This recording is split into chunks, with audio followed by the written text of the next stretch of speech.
Pernah nggak sih kita ngerasa butuh banget bantuan atau bimbingan atau penghiburan yang lebih dari sekedar nasihat biasa? Nah, hari ini kita akan ngobrolin soal sosok yang dijanjikan untuk menjadi semua itu bagi kita, Roh Kudus. Ini bukan sekedar teori loh, tapi soal seorang penolong pribadi yang benar-benar aktif dalam hidup kita. Yuk kita kenali dia lebih dalam. Coba deh bayangin betapa pentingnya janji ini. Ini diucapin langsung loh sama Yesus sendiri sebelum dia naik ke surga. Dia nggak bilang, aku akan tinggalin kalian beberapa prinsip. Bukan. Tapi, aku akan mengirimkan penolong yang lain. Nah, kata yang lain di sini tuh artinya satu lagi yang persis seperti aku. Ini negasin banget kalau Roh Kudus itu bukan sekedar kekuatan, tapi pribadi ilahi yang hadir untuk nemenin kita selamanya. Nah, ini dia inti dari perannya. Kata Yunani Parakletos ini artinya dalam banget. Coba bayangin, kamu punya pengacara terbaik yang selalu belain kamu, konselor paling bijak yang nenangin kamu, sekaligus seorang pelatih pribadi yang ngasih kamu kekuatan. Kerennya, semua itu ada dalam satu pribadi yang selalu berdiri di samping kamu. Itulah gambaran Parakletos, benar-benar personal dan aktif. Oke, jadi pertanyaannya, gimana cara kerja Parakletos ini di kehidupan kita sehari-hari? Nah, Alkitab itu nggak ngebiarin kita nebak-nebak. Ada paling nggak 6 peran spesifik yang bakal kita bedah satu persatu, biar kita lihat betapa nyatanya pertolongan dia. Ini dia nih cakupan kerjanya yang luar biasa. Mulai dari ngehibur hati kita, ngebimbing langkah kita, sampai ngasih kita kuasa buat ngejalanin hidup yang berdampak.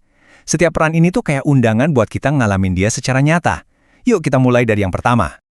Pasti kita semua pernah lah ya, ngerasain ada di titik terendah. Di saat kata-kata penghiburan dari orang lain tuh rasanya hampa aja. Nah, disitulah peran pertama Roh Kudus ini jadi nyata banget. Dia itu bukan cuma nepuk-nepuk pundak kita, tapi dia ngasih penghiburan ilahi.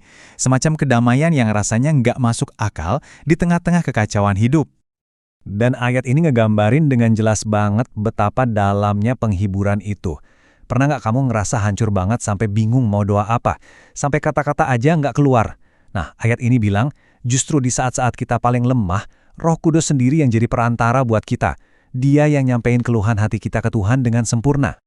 Peran kedua, dia itu pemandu arah kita. Semacam GPS rohani gitu.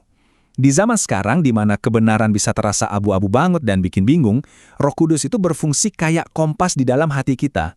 Dia nggak cuma nunjukin arah, tapi juga ngasih kita kepekaan buat bedain mana yang dari Tuhan dan mana yang bukan. Dan coba lihat janji yang luar biasa ini, dia akan memimpin kita ke dalam seluruh kebenaran. Ini bukan sekedar ngasih informasi, tapi ini sebuah perjalanan. Dia secara bertahap ngebuka pemahaman kita tentang siapa Tuhan dan apa rencananya, seolah-olah kayak lagi nyalain lampu di ruangan yang tadinya gelap. Selanjutnya, dia adalah guru pribadi kita. Pernah nggak sih kamu baca sebuah ayat Alkitab yang udah sering banget kamu baca, terus tiba-tiba ayat itu kayak lompat keluar dan terasa pas banget buat kamu saat itu juga? Nah, itulah kerjaan Roh Kudus. Dia yang nerangin firman Tuhan, bikin firman itu jadi hidup, dan ngomong langsung ke situasi kita. Jadi, ada 2 poin krusial nih di sini. Pertama, dia ngajarin kita hal-hal baru dari firman Tuhan. Kedua, dan ini penting banget, dia juga ngingetin kita akan kebenaran yang udah kita pelajari. Pas di saat kita paling butuh, misalnya pas mau ambil keputusan, pas ngadepin godaan, atau pas lagi butuh dikuatin. Pekerjaan Roh Kudus itu nggak berhenti di dalam diri kita aja. Dia juga memberdayakan kita buat bertindak keluar. Jadi, ini bukan soal jadi orang baik buat diri kita sendiri, tapi tentang nerima kuasa ilahi buat bikin perbedaan di dunia sekitar kita sebagai wakil Kristus. Ini nih, pembedanya yang signifikan. Kalau kita berbagi iman pakai kekuatan sendiri, seringnya kan terasa kaku atau nggak efektif. Tapi kuasa dari Roh Kudus itu ngasih keberanian pas kita takut, ngasih kata-kata yang tepat pas kita bingung, dan ngasih dampak yang jauh melampaui kemampuan kita sendiri. Sekarang kita masuk ke salah satu pekerjaannya yang paling intim, transformasi karakter. Dia itu kerjanya kayak seorang seniman ahli, pelan-pelan dan terus-menerus ngebentuk kita dari dalam. Prosesnya mungkin nggak selalu nyaman ya, tapi tujuannya adalah untuk ngebentuk kita jadi semakin serupa dengan karakter Kristus. Dan inilah hasilnya, coba perhatiin, ini disebut buah roh, bukan usaha keras orang percaya. Jadi kasih, sukacita, kesabaran, semua ini adalah hasil alami yang tumbuh saat kita ngizinin Roh Kudus bekerja dalam hidup kita. Ya persis kayak buah yang muncul di pohon yang sehat. Dan yang terakhir, nggak ada orang percaya yang ditinggalin tanpa perlengkapan. Roh Kudus ngasih karunia rohani yang unik kepada setiap kita. Ini bukan soal bakat alami ya, melainkan kemampuan ilahi yang Dia kasih supaya kita bisa berkontribusi dalam membangun komunitas. Dan ini kuncinya. Karunia ini bukan buat pamer atau buat keuntungan pribadi. Tujuannya itu selalu keluar untuk membangun orang lain, untuk muatin komunitas. Setiap karunia itu sebuah alat yang dipercayakan ke kita untuk melayani, bukan untuk dilayani. Tahu semua ini kan luar biasa banget ya. Tapi, tahu doang itu nggak cukup. Pertanyaan paling penting sekarang adalah, gimana caranya kita bisa secara praktis hidup setiap hari dan bekerja sama dengan penolong yang hebat ini? Mari kita lihat. Alkitab itu ngasih kita dua sisi dari koin yang sama. Sisi positifnya adalah sebuah undangan. Penuhilah dirimu dengan roh. Ini adalah pilihan aktif untuk nyerahin kendali ke Dia. Nah, sisi lainnya adalah peringatan. Jangan mendukakan atau memadamkan roh. Ini terjadi kalau kita secara sadar milih dosa atau ngabaikan dorongannya. Jadi, hubungan ini butuh kerjasama dari kita juga.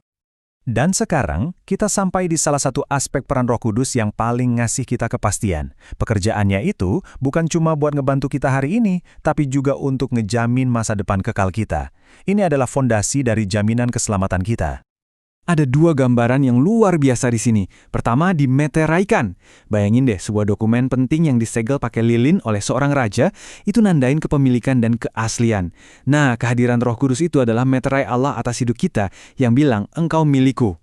Kedua, dia adalah jaminan atau uang muka. Sama kayak DP rumah ngejamin sisa pembayaran, kehadirannya adalah jaminan pasti dari warisan surgawi yang menanti kita. Jadi, ini poin utamanya.